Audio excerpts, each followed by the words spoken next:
Forumo dalyviai, sveikinu visus susirinkusius paminėti Birželio 3-ąją, ją įprasminti ir toliau dirbti.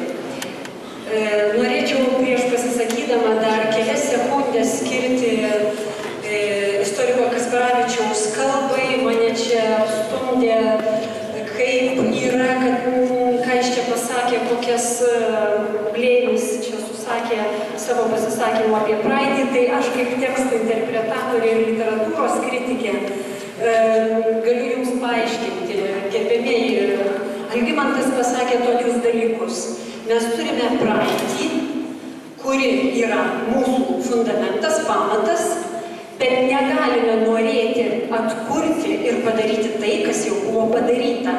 Turime žiūrėti į priekį, numatyti tikslus ir daryti tai, kas yra perspektyvoje, o ne visą laiką stengtis grįžiotis atgal ir atkurti tai, kas jau buvo. Pakartoti to, kas buvo neįmanoma. Tai toks jo teksto vertimas. Dabar leiskite man, aš paskaitysiu iš pasirašytas mintis dėl to, kad kuo mažiau laiko truktų mano pasisakymas be interpretacijų. Taigi, pagrindinis klausimas, kurį užduoda šiandieną forumas, yra, koks yra mūsų valstybės tikslas. Kodėl kyla toks klausimas, jei gyvename nepriklausomoje ir demokratinėje valstybėje?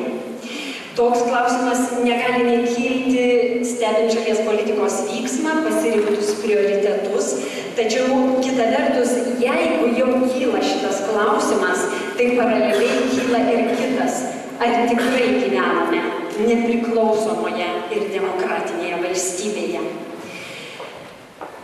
Padėtis šalyje yra tokia, kad Lietuva šiandieną jau nėra pajėgi vykdyti draugiškais santykiais ir diplomatija grįstos užsienio politikos.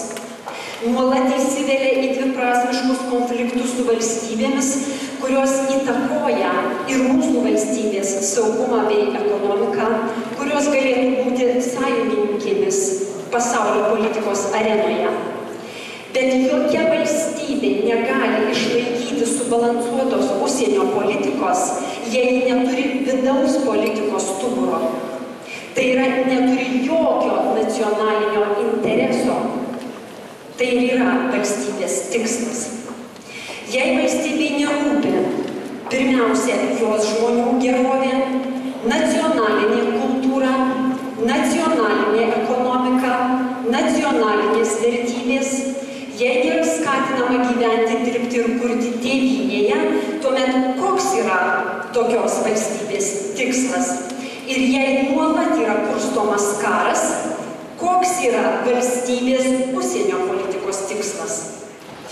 Regis valstybė atstovaujantis asmenys ir institucijos jau nebėra pajėgus nei išgrydinti, nei gyvendinti tikslų ir siekių, kurie yra aiškiai įvardinti Lietuvos Respublikos konstitucijoje.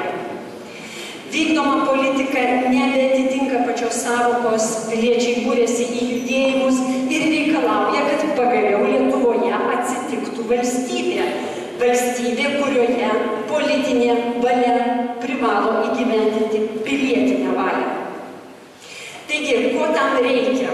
Dabar aš tik pavardinsiu siekius. Pirmiausia, tam reikia vertybinės vertikalės. Mes nieko negalime siekti, neturėdami kultūrinio pamato, išgrynintų vertybių, kaip sakiau, nacionalinio intereso. Kol, kaip tokie valdininkai, kaip šiandieną kalbėjo, mes kalbame tik statistiką ir matome horizontą, bet neturime jokios vertikalės, mes negalime iš vis formuluoti jokių tikslų ir siekių. Taigi, ko mums reikia? Mums reikia visiškai skaidrios, finansinės ir teisinės erdvės. Mums reikia tikro, realiai įgyvendinamo teisingumo. Mums reikia nacionaliniams šalies interesams atstovaujančios ir kiekvieną pilietį ginančios bei jam tarnaujančios valdžios, kuri pageidautina būtų sudaryta iš žmonių, kuriuos mes galėtume pavadinti inteligentija, o ne buhalteriai, ūkininkai, nežinau, pavieniai, turiu galvoje tiesiog pavieniai žmonės iš savo atskirų labai smulkių sričių. Mums reikia asmeninę atsakomybę prisiimančių vadovų nuo aukščiausio rango iki eilinių darbuotojų. Mums reikia žiniasklaidos ir minties, susirinkimų ir referendumų laisvės. Mums reikia savivertės ir orumo, kultūringos ir sąmoningos tautos, susitelkusios kūrimui, išlikimui, panaikinusios baimę, neviltį ir savižudybės sindromą. Mums reikia tokios politikos, kuri įneštų stabilumo ir ramybės į visas gyvenimo sferas, kai pozicija ir opozicija pagaliau susitarė, kad kai kurie dalykai nebus destabilizuojami pasikeitus valdančiai daugumai. Pavyzdžiui, švietimas. Man labai rūpėjo paklausti pono, kuris vadovavo taip ilgai švietimo ministerijai, ką jis padarė tame švietime, kiekvienais metais įvesdamas po naują reformą ir ar jis patikrino tame statistikos departamente, kuris tikrina švietimo kokybę, psichinę būklę mokytojų ir mokinių, iki kokios jau, nežinau, isterijos yra prieita švietimo sistemoje, kurioje nėra sukurta jokia nei ideologinė, nei humanistinė, nei jokia kita, joks kitas pamatas. Galiausiai mums reikia aiškios ir visiems laikams įtvirtintos valstybinės pozicijos, kokie dalykai yra neliečiami ir nekeičiami. Galėtume pradėti nuo Ozolo įvardintosios šventosios trejybės, kalba, istorija ir teritorija.